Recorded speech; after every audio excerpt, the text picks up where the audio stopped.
No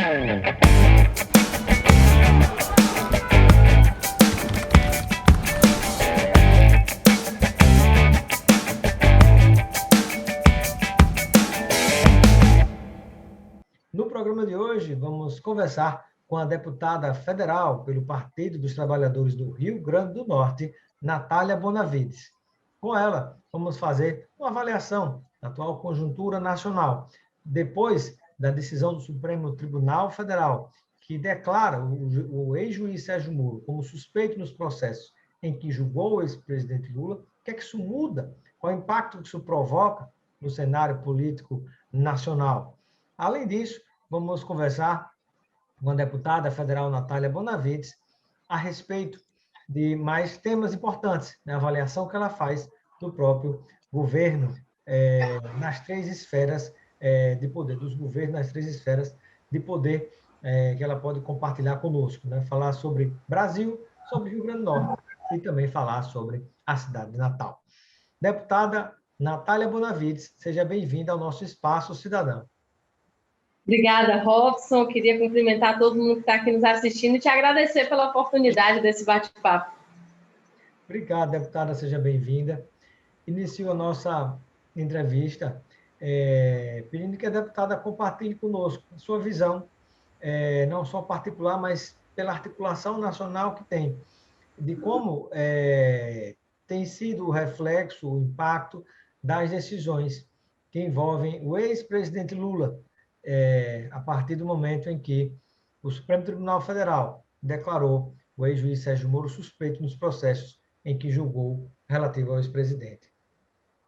Olha, Robson, primeiro eu queria destacar que foi uma decisão muito importante, né? Fazia muitos anos que nós, que a defesa do presidente Lula, viemos denunciando a farsa que foram as condenações contra ele. E isso foi finalmente, formalmente reconhecido, né? Se reconheceu a parcialidade de Sérgio Moro e a forma como interferiu no processo, de forma, inclusive, a impossibilitar um julgamento justo. Eu tenho certeza que ninguém no Brasil, ninguém que está assistindo a gente, gostaria de ser julgado da forma que o presidente Lula foi, com um juiz que se comportava como um verdadeiro coordenador da acusação contra ele. E esse reconhecimento ele foi importante, mas não dá para não registrar aqui como ele tardou. O presidente Lula passou mais de 500 dias preso, né? Imagina, você sem liberdade, a coisa mais preciosa que nós temos. O presidente não pôde enterrar o seu irmão, que morreu enquanto ele estava preso, não pôde passar os últimos momentos com seu neto, que morreu enquanto ele estava preso, e nada disso volta. Mas mais grave do que esses impactos pessoais na vida de Lula, sem dúvida, foi o impacto para o nosso país. E aí, a população do Brasil ela não teve direito a eleições livres. Imagina, uma condenação injusta retirou do processo eleitoral, do processo democrático, aquele candidato que aparecia em primeiro lugar nas pesquisas e que muito provavelmente ganharia as eleições. Esse é outro dano que não se repara. Inclusive, as pesquisas da época davam conta de que mesmo na condição de preso, exatamente, na ocasião, o ex-presidente liderava as pesquisas, né?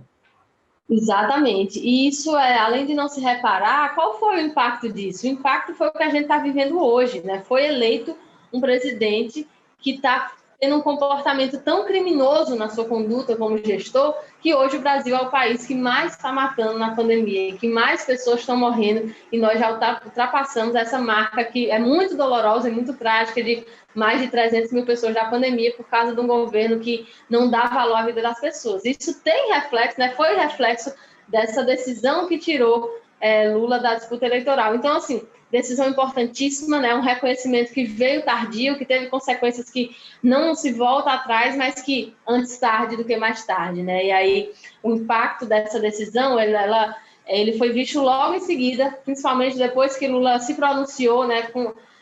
Se dirigiu ao povo brasileiro naquela sua coletiva, naquele seu discurso, e aí é só a gente observar tanto qual foi a reação da direita, quanto qual foi a reação da esquerda, dos setores populares. Se percebeu que a direita ficou muito apreensiva ao ver que foi uma decisão que mexeu tanto no tabuleiro, mexeu tanto nos debates, por exemplo, sobre as eleições do ano que vem. E o próprio governo Bolsonaro não abandonou sua postura negacionista, mas teve que adequar seu discurso. Bolsonaro teve que aparecer usando máscara e, principalmente, o mais importante de tudo isso, a reorientação em relação à política de vacina. Hoje o governo federal não tem mais coragem de dizer de colocar em xeque a política, a importância da vacinação. Bolsonaro parou de fazer campanha contra a vacinação. Só por isso, Robson, Lula já fez mais pelo combate à pandemia do que Bolsonaro. E veja, né? que coisa interessante, foi muito rápido, né? De manhã o ex-presidente Lula fez um discurso, à tarde o presidente Jair Bolsonaro mudou completamente, mudou da água para o vinho o comportamento que tinha em relação à condução da pandemia, principalmente essa questão de uso de máscara, de vacina. Foi uma coisa assim, realmente automática. Agora, eu lhe pergunto, deputada Natália Bonavides, nós percebemos que toda essa imagem de que o ex-presidente Lula seria ladrão, que seria o maior ladrão do Brasil, que se bateu muito ao longo de anos nas telas brasileiras, nas conexões de internet, e para todo canto se observou muito esse tipo de comportamento, criou ainda e cristalizou para muitos a imagem de que mesmo depois da decisão do Supremo Tribunal Federal, de que o ex-presidente Lula é ladrão e de que não seria inocente. Eu pergunto, como é possível, se é que é possível, estabelecer diálogo com essas pessoas para que se perceba, olha, muitos, de fato, não têm acordo nenhum de qualquer possibilidade de aproximação com esse presidente, do ponto de vista político. Mas muitos entraram no embalo de uma onda que foi propagada pelos setores da grande mídia nacional, que hoje se vê numa situação de, e agora? Né? Há alguma diretriz nesse sentido? Há algum diálogo nesse sentido das forças progressistas do país para tentar, somando, né, levar essa outra informação para esses setores do país ficarem esclarecidos do que realmente aconteceu?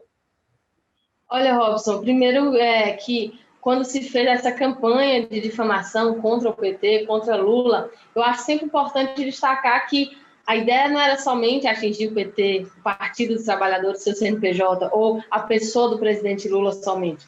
Essas campanhas, elas têm como pano de fundo, na verdade, atacar quem defende as ideias populares, quem defende as ideias de defesa dos trabalhadores, que os trabalhadores devem ter direito, que o Estado tem um papel de garantir os serviços públicos, do SUS, da educação pública. Então, na verdade, a campanha que o PT sofreu nesse tempo todo, ela tinha esse objetivo também, não era só contra o PT, não era só contra Lula.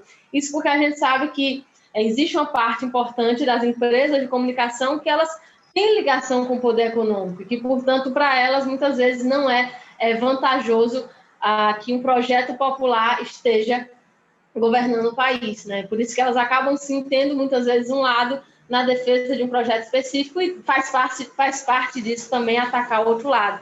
E a inserção que o PT tem, né, na classe trabalhadora, o que o presidente Lula representou para a população do nosso país foi uma coisa tão forte que mesmo com todas essas campanhas, a gente vê que essas mesmas pesquisas, inclusive, mostram que Lula é hoje, por exemplo, o candidato com maior potencial de crescimento, né? O único candidato que está à altura hoje do embate contra o atual candidato. Então, é certo que é desafiador você ir contra poderes tão grandes, né? Imagina, quando você tem a possibilidade de massificar a informação, né? Quando você tem esses canais de TV aberta ou os grandes portais da internet que fizeram uma campanha aberta de difamação sobre o partido, sobre Lula, é muito difícil se contrapor a isso. E se nós, de alguma medida, ainda fizemos isso ser possível, foi por causa dessa inserção, né, que o PT tinha, que a figura de Lula simbolizava. Mas, sem dúvidas que agora, mais do que nunca, agora que o próprio STF reconheceu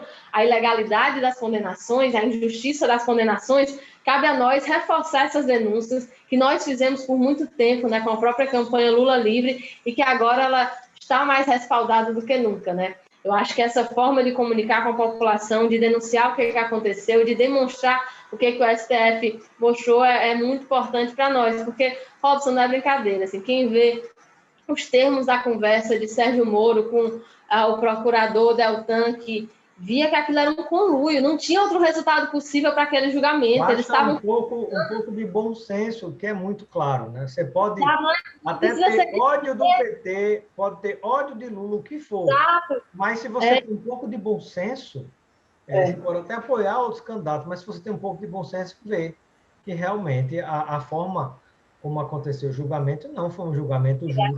Tanto que o próprio Gilmar Mendes, né, ele mesmo diz, o Gilmar Mendes sempre diz, sou insuspeito para me dizerem que tem uma afinidade com o PT. Ele que, aliás, trabalhou com o Fernando Henrique Cardoso, né, antes de ser ministro. Então, até esses setores trouxeram esse reconhecimento, porque realmente ficou absolutamente inviável, ficou até constrangedor manter condenações desse tipo. Então, reconhecer que os impactos que isso teve, né, que foi algo que foi feito para interferir no resultado eleitoral, que o ex-juiz que fez isso, o Sérgio Moro, na época ele foi premiado por essa conduta, virou ministro do governo que ele ajudou a eleger, do governo Bolsonaro, e isso agora nós precisamos reforçar essa denúncia para que todo mundo entenda por que o STF tomou essa decisão agora, nesse momento. E eu pergunto, deputada federal Natália Bonavides, do PT do Rio Grande do Norte. Depois dessa decisão do Supremo, o que é o grande desafio que vocês apontam?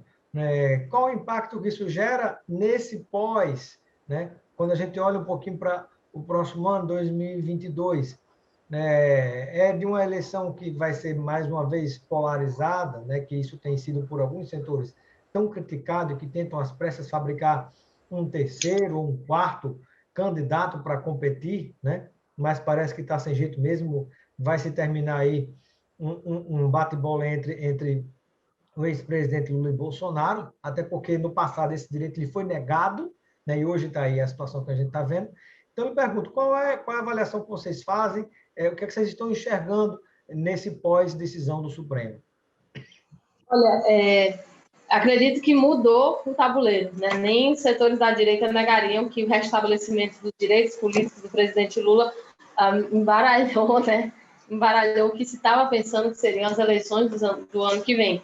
Eu queria fazer um parêntese antes de falar desse impacto nas eleições, que seria um grande desperdício se nós, da esquerda, da oposição a Bolsonaro, nós que temos ligações com as pautas populares, se a gente limitasse o resultado disso à questão eleitoral, a esperar que ano que vem como é que vão ser as alianças. Não, o presidente Lula é um grande reforço para as lutas que nós estamos travando agora, quando ele está nesse outro patamar, né, com seus direitos políticos reconhecidos e restabelecidos, tomando a vacina, né, e livre, ele está um grande reforço para as pautas que a gente está debatendo agora, por exemplo, de fortalecer a campanha pela vacinação do nosso povo, que é a coisa mais importante que precisa ser feita no país agora, fortalecer a campanha para um auxílio emergencial digno, porque o que o Bolsonaro está fazendo, de restabelecer um auxílio que ainda nem voltou, que vai ser um valor muito menor e que vai abranger muito menos pessoas, mais de 20 milhões a menos de pessoas que vão poder receber, isso simplesmente é incompatível com o momento que nós estamos vivendo, que é o momento mais grave da pandemia, inclusive pior do que quando no ano passado nós conseguimos aprovar o auxílio de R$600, mesmo Bolsonaro não querendo. Então, essas campanhas todas, as campanhas contra a privatização dos Correios, por exemplo, que prejudicaria tanto as pessoas do interior do nosso estado, as campanhas para que não haja ataques à educação pública, tudo isso a gente fortalece com Lula estando nesse novo patamar. A gente não pode reduzir esse debate só a como vão ser as eleições. E como, às vezes, né, tem alguns setores da esquerda que ficam esperando, né, como vai ser ano que vem, mas as lutas têm que ser feitas agora, né? A gente precisa dessas outras vitórias antes disso, porque tem um projeto de destruição em curso no país. Mas sobre a questão eleitoral, sem dúvidas que é o candidato com maior potencial de derrotar Bolsonaro e que o seu projeto representa. Quando se fala que isso significa uma polarização, que seria algo negativo, na verdade se esquece de uma característica, inclusive, muito própria do nosso povo, da nossa pós-redemocratização, que foi, desde que se voltou a votar, que o nosso país tem colocado em polos opostos um projeto mais à direita e um projeto mais à esquerda. O PT, em todas as eleições... 89 para cá, por exemplo, né? Exatamente. Em todas as eleições, né, desde 89, o PT esteve em um desses lados, né, no segundo turno, representando esse projeto mais à esquerda, representando um projeto um projeto democrático, um projeto popular, e sempre nos segundos turnos com apoio de outros partidos, outros setores dessa ala, que inclusive no primeiro turno muitos tiveram candidaturas. E do outro lado, teve também, né, um projeto mais à direita, só que nas últimas eleições tendeu ainda mais para a direita, né, foi para a extrema-direita. A outra ala da direita não conseguiu, né, se colocar como alternativa para esse setor da população, que apoia um projeto mais à direita, e acabou sendo Bolsonaro o representante disso. Então, hoje, quando se fala em candidatura de centro, que precisa de um projeto ao centro, muitas vezes não é bem disso que se está falando. Por exemplo, quando alguém diz que o João Dória é de centro, eu me espanto, porque não é de centro uma pessoa que, por exemplo, enquanto gestor, manda jogar água numa pessoa que está dormindo na rua porque não tem casa, ou que manda recolher os cobertores da população em situação de rua. Essa pessoa não é de centro, né? Ela tem uma posição política e é de direita, e essa direita está tentando se disfarçar com o nome de centro para parecer mais palatável, moderada, mas não, eles também representam um projeto. E tudo bem representar os projetos, só que é importante que isso fique transparente, que isso claro, fique nítido. Né? E nós fazemos... Boa parte está agarrado com o próprio presidente Bolsonaro, que é de extrema direita, né? Exatamente. Hoje, a maior parte desses setores todos da direita, na verdade, eles estão juntos, né? No Congresso, por exemplo, esses partidos todos são da base do governo Bolsonaro, ou se não se reconhecem como da base, mas na hora do vamos ver, né, na prática, votam junto do governo. Então, eles têm muito em comum, né? Eles têm, inclusive, mais em comum do que diferenças, e o que a gente propõe, né, de programa para o país, de projeto para o país, é algo diferente disso que está acontecendo agora. Primeiro porque é um projeto democrático, oposto ao que Bolsonaro representa de ataque às instituições, de ataque à Constituição, de comemorar um golpe militar que deu origem a uma ditadura que torturou, que matou, que estuprou mulheres, que fez sumir cadáveres que até hoje não foram encontrados para se enterrar. Isso é uma coisa que a gente não admite, e como contraponto a isso, a gente apresenta para o país um projeto democrático. E é também um projeto que é popular, é de respeito aos direitos do povo, é de entender que educação é um direito, que saúde é um direito, que nós precisamos direcionar o orçamento público para garantir esses direitos e não para remunerar banqueiro, como é o foco da política econômica do governo Bolsonaro hoje. Então, realmente, se fala de polarização. Bom, nesse sentido de que são projetos opostos, são, mas eu não acho que se possa comparar como se eles fossem simétricos, como se defender a ditadura é tão razoável quanto defender a democracia. Eu não acho, né? Não vejo... São duas coisas completamente diferentes, né? Água e óleo. Exatamente. E a gente coloca para defender esse outro aspecto, né? Democrático e popular. Deputada Natália Bonavides, existe algum diálogo entre o ex-presidente Lula e o ex-presidente Fernando Henrique Cardoso, entre o PT e o PSDB, para formarem alguma espécie de frente ou de bloco contra o atual governo federal? E se existe, quais as chances disso se concretizar? Olha, não existem hoje conversas formais sobre esse tipo de aliança, né? Existem setores do partido que defendem uma aliança mais de um tipo, uma aliança mais de outro. Eu quero te dizer, Robson, que eu acho legítimo que os partidos lancem suas candidaturas no ano que vem, que apresentem seus projetos no ano que vem, candidaturas que possam apresentar para a população qual é o programa que tem para o país. E eu acho que esse debate da frente ampla, ele pode se dar num outro momento, né? Num momento em que esteja posto, por exemplo, um segundo turno, mas acredito que no primeiro turno é de interesse, até para garantir que exista um segundo turno, é de interesse, né, que, por exemplo, os projetos distintos se apresentem com suas candidaturas.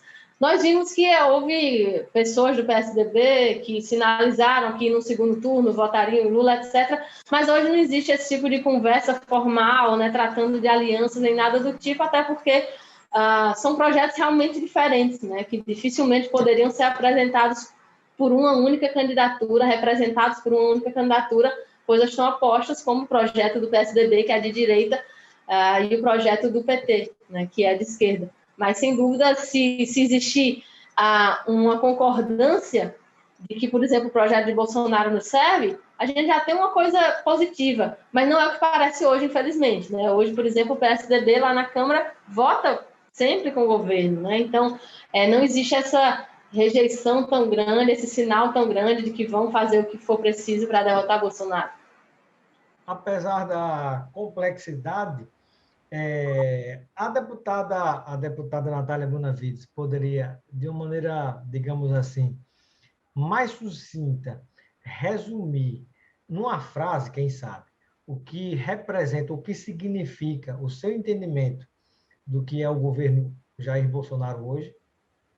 Destruição, genocídio e ataque à vida e aos direitos do povo. Infelizmente é isso, Robson. As políticas que Bolsonaro adota, na área que for, na saúde, na educação, na saúde mais especificamente na pandemia, são diretrizes de quem não se importa, quem não está nem aí com a vida do povo trabalhador, sabe que é quem constrói esse país. Eu pedi para ser sucinta, esse é o resumo da obra do governo Bolsonaro hoje.